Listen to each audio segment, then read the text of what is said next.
Bonjour Pascal. Salut Fred. Les négociations concernant la protection sociale de branche ont commencé depuis peu. Pourrais-tu m'en dire un peu plus? Alors en réalité, les négociations, elles avaient commencé il y a un an. Et effectivement, on les a repris au mois de février cette année.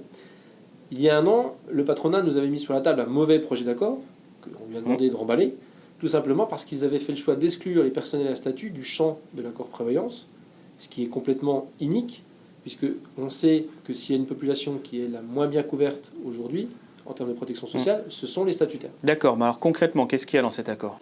Cet accord, il contient pour l'instant 2 volets qui sont directement fléchés par le Code du travail. Un premier chapitre en lien avec la prévoyance lourde, c'est-à-dire quelles sont les couvertures par rapport à certaines situations, par exemple comme l'incapacité de travail, quand on est en maladie, comme la maternité, l'invalidité. Mais alors, cette mutuelle d'entreprise, on en est où? Parce qu'on nous l'a vendue et on voit toujours rien arriver. Donc ça, c'est le deuxième volet. Effectivement, c'est la prise en charge des frais de santé. Et oui, effectivement, comme tu dis, alors elle est mise en place aujourd'hui pour les contractuels et la SNCF, mais pas pour les statutaires. Voilà. Alors, il faut savoir que ça, la CFDT et la CFDT sont très impliqués puisque nous avons une action en contentieux contre l'entreprise sur le sujet parce que, à notre sens, l'entreprise ne respecte pas la loi qui a mis en place les complémentaires santé obligatoires dans les entreprises en faisant le choix d'exclure les personnes à statut. Alors, par contre, dans l'accord de branche aujourd'hui figure la mise en place des complémentaires, y compris pour les statutaires, au 1er janvier 2026. C'est une avancée, mais ce qui ne nous satisfait pas totalement, puisque nous voudrions une mise en place plus tôt. D'accord. Mais alors concernant l'inaptitude, parce que c'est quand même un sujet important qu'il ne faut pas occulter. Alors l'inaptitude, effectivement, alors au-delà des 2 chapitres obligatoires qu'il va y avoir dans cet accord, la loi nous permet de mettre en place ce qu'on appelle un haut niveau de solidarité. C'est-à-dire de pouvoir, avec une partie des fonds du régime de prévoyance et du régime de frais de santé, pour alimenter par exemple des fonds d'action sociale, des fonds de prévention, mettre en place par exemple un soutien pour des anciens salariés ou par exemple des salariés à temps partiel pour prendre en charge une partie de leur cotisation. Ça, c'est des choses qui sont permises. Au-delà de ça, nous, ce qu'on souhaite, c'est que cet accord comporte un chapitre sur la partie inaptitude. Parce qu'effectivement, aujourd'hui, qu'on soit conducteur ou alors qu'on relève d'une tâche essentielle de sécurité, quand on perd son habilitation médicale, qu'on se retrouve en situation d'inaptitude, on ne peut plus exercer son métier. Donc nous, ce qu'on demande, c'est une obligation de reclassement et un régime de protection pour que les gens ne subissent pas une perte de leur rémunération. Donc si je résume Pascal, les statutaires sont moins bien lotis que les contractuels et le statut n'est pas à la hauteur des enjeux de la protection sociale.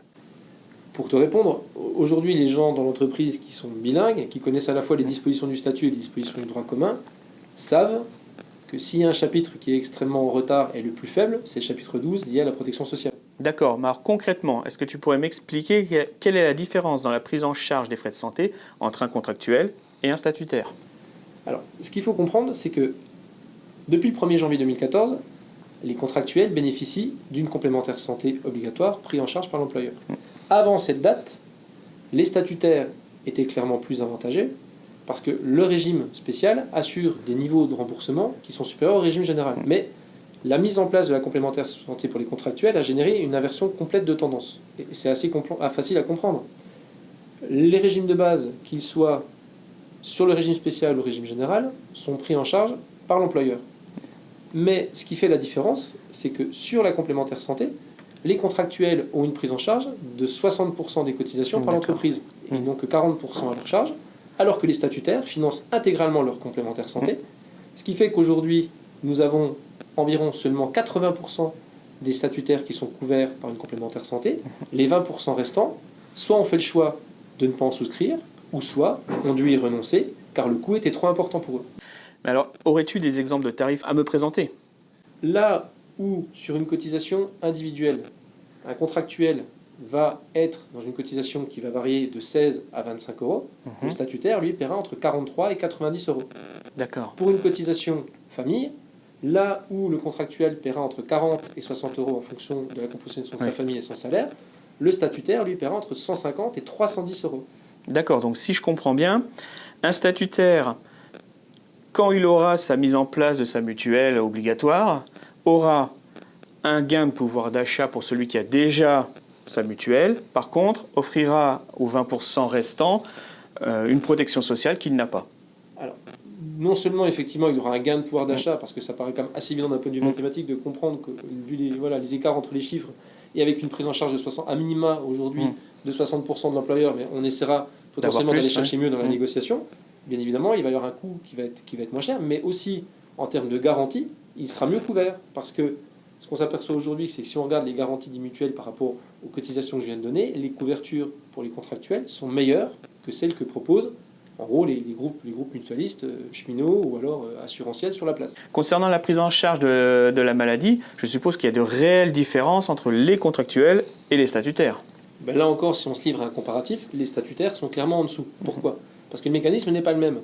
Un statutaire, en fait, va bénéficier du 2e au 184e jour d'arrêt de travail, du maintien de 100% de sa rémunération brute, sans les primes de travail et les éléments variables de solde.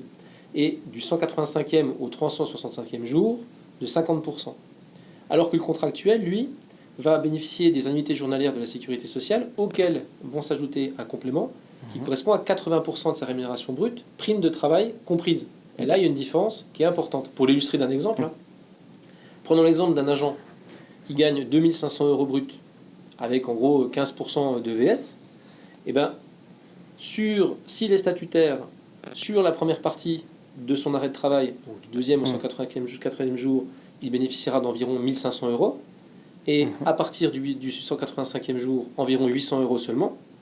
Alors que le contractuel, lui, va bénéficier, pour le même salaire, d'un niveau de garantie à 1840 euros sur la première partie de l'arrêt de travail et 1810. On voit bien qu'il y a un écart quand même très substantiel. Malheureusement, il faut aussi penser au pire. Qu'en est-il dans la gestion du décès ? Et bien là encore, le comparatif est éloquent. Le statut est clairement en dessous. Illustrons-le d'un exemple. Prenons un agent qui gagne 30 000 euros brut. S'il est au statut, en cas de décès, son capital d'essai sera de 30 000 euros. Oui. Porté à 90 000 euros en cas de décès accidentel. Pour un contractuel qui gagne également le même salaire, avec l'option de base, il aura un capital de 63 000 euros porté à 90 000 euros en cas de décès accidentel. Et pour l'option améliorée, il aura un capital d'essai de 114 000 euros porté à 166 000 euros en cas de décès. On voit que là encore, il y a un écart très important entre les statutaires et les contractuels. Pour conclure, Pascal, si je comprends bien, il nous faut un accord de branche de haut niveau et il faut que l'entreprise nous mette enfin cette mutuelle obligatoire. Alors l'entreprise, aujourd'hui, elle est de plus en plus poussée dans ses retranchements parce que son argument, c'était de dire que la fonction publique n'était pas éligible au complémentaire santé, sauf qu'on a vu encore avec la signature dans la fonction publique d'État d'un accord en début d'année, il n'y a pas longtemps, qu'elle se fait rattraper et que la Terre est en train de tourner. Donc oui, effectivement, déjà le sujet en fait est déjà un peu préempté, puisqu'aujourd'hui, je l'ai dit tout à l'heure, la complémentaire santé sera mise en œuvre au plus tard, au 1er janvier 2026. Bon. Sur ce sujet-là, je l'ai dit tout à l'heure, il y a un contentieux qui est en cours. Nous, la date ne nous va pas. Nous souhaitons qu'elle soit anticipée. Voilà, parce que l'entreprise a gagné du temps. Oui. Il est temps aujourd'hui que cette mesure de justice sociale et aussi de l'argent se mette en place. Sur le volet de la prévoyance lourde, l'entreprise elle va être confrontée à un choix. Mais aujourd'hui, on voit bien que les statutaires sont en retard par rapport aux contractuels. Donc comment on arrive à rattraper cet écart ? Soit on le fait dans l'accord de branche, soit on peut le faire aussi par des mesures d'entreprise en modifiant le statut. La balle est dans le camp de l'entreprise sur ce sujet-là.